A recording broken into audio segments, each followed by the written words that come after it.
परंपरा चालू ठेवली पाहिजे सिनियर ऍक्टर्सची. आणि सगळ्यात आधी एकतर मी म्हणेन की फोन आला तेव्हा अर्थात मला जेव्हा माहितीही नव्हतं की दिग्दर्शक काय असतं, केदार शिंदे कोण आहेत, तेव्हापासून मी त्यांचे चित्रपट पाहत आली आहे. आणि मुळातच मालिकेत पहिल्यांदा संधी त्यांनी दिली, त्यानंतर मालिका सुरू असतानाच मला फोन आला होता. खूप कमालीची भावना होती. एक तर 2 मिनिटं मी सुन्न झाले. म्हणजे ही गोष्टच मला इतकी कमाल वाटते की एखादा इतका मोठा दिग्दर्शक जेव्हा तो मला विचारतो की पायल मला असं असं मी एक चित्रपट करतोय आणि तू काम करशील का, मला तुझ्याबरोबर काम करायची इच्छा आहे, हा खूप मोठेपण आहे. म्हणजे मी ऍक्टर म्हणून पण समजू शकते आणि तुम्ही प्रेक्षक म्हणून पण की एखाद्या माणसाने असं विचारणं म्हणजे काय धाक त्या माणसाचा निर्माण झाला असेल. आणि धाक फक्त आदरयुक्त शिक्षक आणि शिक्षण देणाऱ्या माणसांचा असतो, तो केदार सरांचा आहे.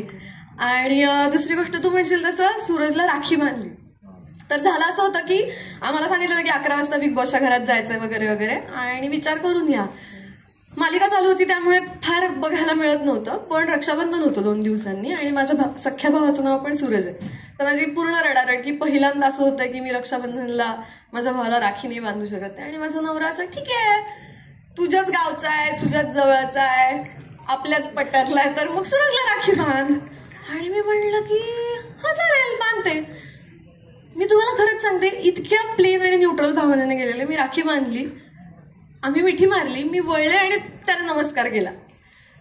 म्हणजे आता तू तसं म्हणालास त्या पद्धतीने की तो माणूसच इतका गोड आहे. म्हणजे इथे बसलेल्या सगळ्या लोकांपेक्षा मी सगळ्यात जास्ती नशीबवान आहे की ऍक्टर म्हणून मला सूरज चव्हाणच्या बहिणीचं पात्र करता येत आहे. आणि वेगळा अनुभव आहे आणि छान वाटतं की त्याच्या असं काहीतरी पात्र करता येतं. तेवढ्यात तिने मॅरिड सांगून घेतलं. हो, नंतर लोकांना कळालं की मग फार वाईट वाटतं. उगाच अनफॉलो करतात. त्यात फॉलोअर्सची गरज आहे. आणि सध्या आपला आहे 2.6 मिलियन सूरज चव्हाण. हो, आता मला काय घाबरायची गरज नाही. तर परत परंपरा सुरू ठेवत सना थँक्यू. मी आपल्या टॉपच्या विलनकडे येतो. राजकुमारच्या भूमिकेत टेलिव्हिजनवर आधी तू विलन साकारलायस, पण आज राजकुमारच्या भूमिकेत तू मोठ्या पडद्यावर पुष्कराज यांच्यापासून सुरुवात करतो. येस सर, इतके वेगवेगळ्या भूमिका आजपर्यंत साकारल्या, कुठल्या झापूक झुपूक हा धाडसी निर्णय कसा घेतला आणि किती स्पेशल आहे?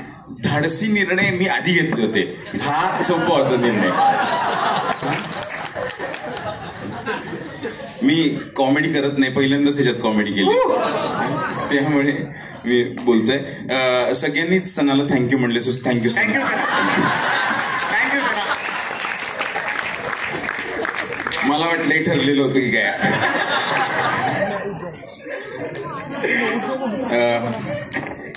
श्रीयुत गंगाधर टिपरे ही मी 10वीची परीक्षा चालू असताना, आमच्याकडे केबल नसताना दुसऱ्यांकडे जाऊन बघितलेली सिरियल आहे. आणि लॉकडाऊनचा काळ मी त्या सिरियलवर सर्व्हाइव्ह केलेला आहे.